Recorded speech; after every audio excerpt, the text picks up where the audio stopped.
On to the next one. Padres 11. This is a recruiting question. Obviously, you said, at what point do the floodgates or will the floodgates open in recruiting?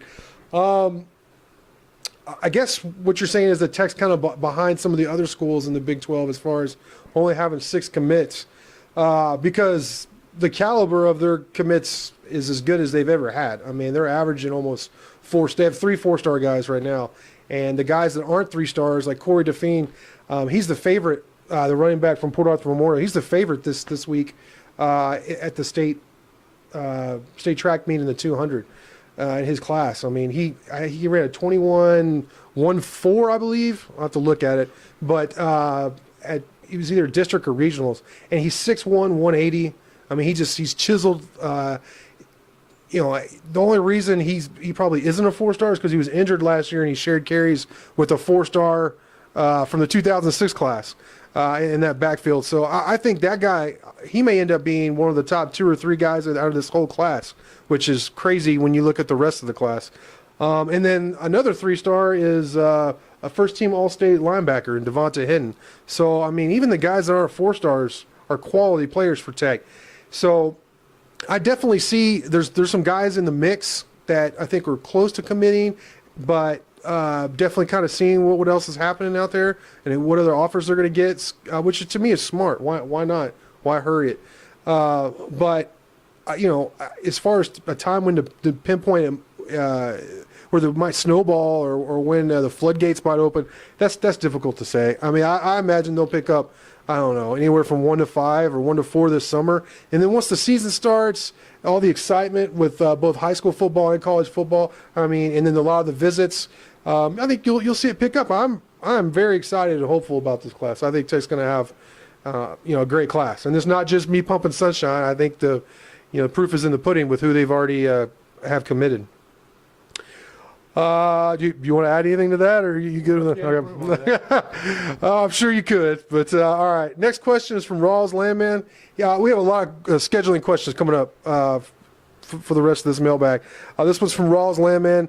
He wants to know, he said, many people want to schedule a tough out-of-conference game, and he'd like to see it as well. Is it worth giving up a home game in the process? Our opinions and maybe somebody like Ole Miss. I want to jump in there real quick and just say they kind of have already done that with Arkansas. I mean, to me, I know Arkansas had a down year last year, and they're in the midst of a transition of philosophies and everything with Belima there and how they want to run their offense and the whole scheme.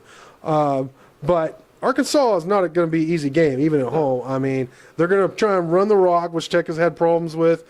And if Tech beats a SEC school, I mean, that's obviously better than Texas State or something, Sure. So I think they've already done that. And you look at adding Houston to the future schedule, Arizona State, Wyoming even. That's better than some of the other non-conference, the usual fluff in non-conference. So Tech's definitely trying to do that. And I look for more in the future. Yeah, I agree basically with that. But I mean, my personal opinion is that you're playing enough tough teams in the Big 12 as it is. I'm kind of actually with Bill Snyder on this. I don't want to see Tech loading up with a bunch of tough teams. You can get yourself beat up. You can lose a game that can cost you badly later in the season when bowls are being slotted. To me, now on the other hand, I don't want to see just playing a bunch of marshmallows either.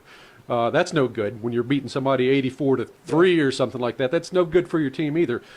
To me, the trick is to find teams that can provide a little bit of a challenge but aren't really too much of a threat to beat you. And there's a lot of those teams out there, like the Miami of Ohio types, Toledo, even a service academy team, maybe an Army, somebody like that. There's plenty of programs out there that you could choose from that will test your team a little bit, but it's not going to damage your season, and that's what I would do. Well, I could argue against that, though. The Miami of Ohio is, if you lose that at home, which is possible, we've seen that. We've seen Michigan lose to even like Appalachian State at the Big House and other programs. I mean, who did Florida lose to last year? That was ridiculous late. It was when the two linemen were blocking each other for Florida. I think it was like Georgia State or something like that. I mean, those are devastating to your program. Me personally, I would rather see them mix it up with even the Houstons, the Arkansas. I'm not saying schedule Bama or Ohio State. I'm not saying that necessarily, or go to Happy Valley and play Penn State like Tech used to do back in the day. But I would like to see some of these mid-tier, not necessarily Miami of Ohio, but teams from other power conferences that are middle range. Great question. Another schedule question, and I'm not sure how to pronounce this. I'm just going to say Tinis Wong. It's maybe a joke. He asked, will Tech look at adjusting the schedule to, 1, eliminate end of the season buys and buy games, and 2, move some of the patsies to the end of the season? Joe, what do you think? Well, I think that an end of the season bye is hardly the worst thing that can happen, because towards that portion of the schedule, chances are you're a little bit beat up and banged up, and you probably need to get some guys rested. And so I don't think there's a problem with a late season bye at all. Now, if you wanted to move those patsies around and you could do it and schedule those guys late, that means that your buys would have to come early. So it's not something that I see as necessarily a problem right now.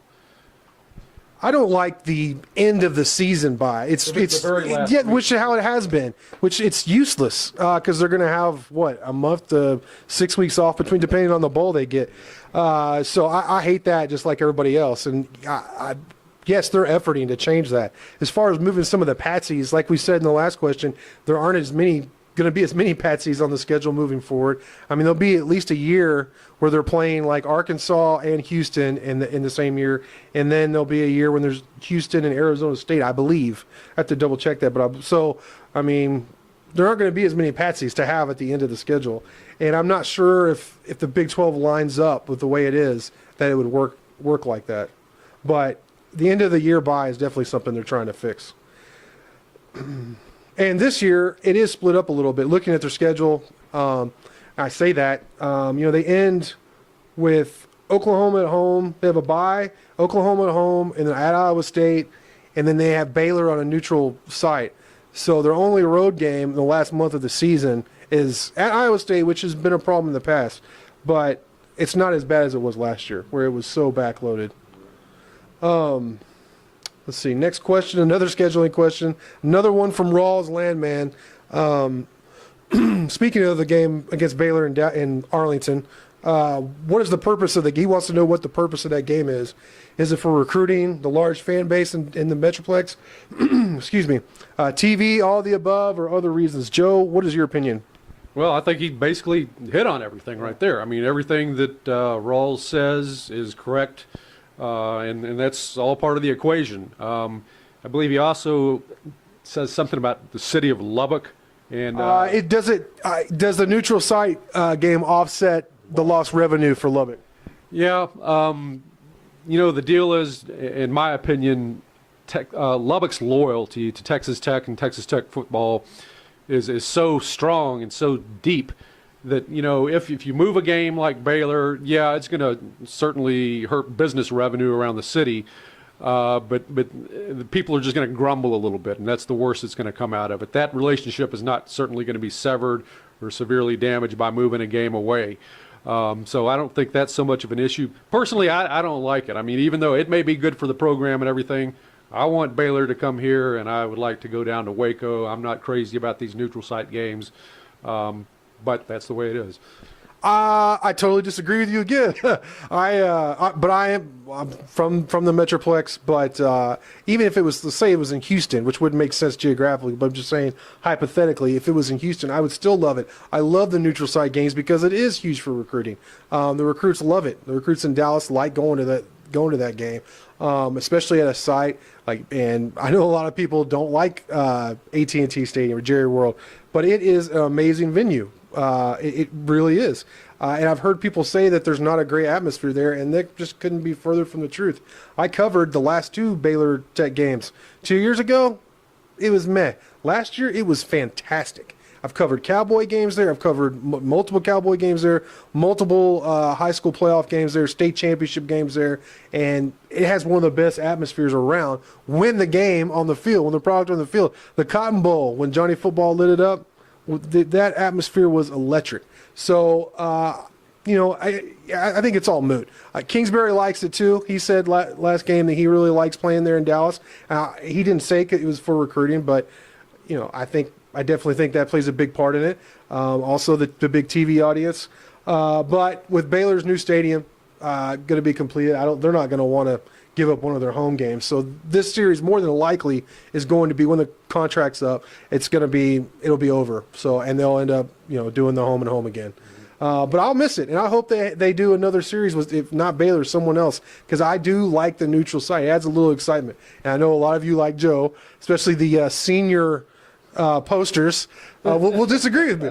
But hey, that's going to do it for this week. I really appreciate y'all joining us again, and I really appreciate another great round of questions. Joe, thank you. All right, thanks. Deal.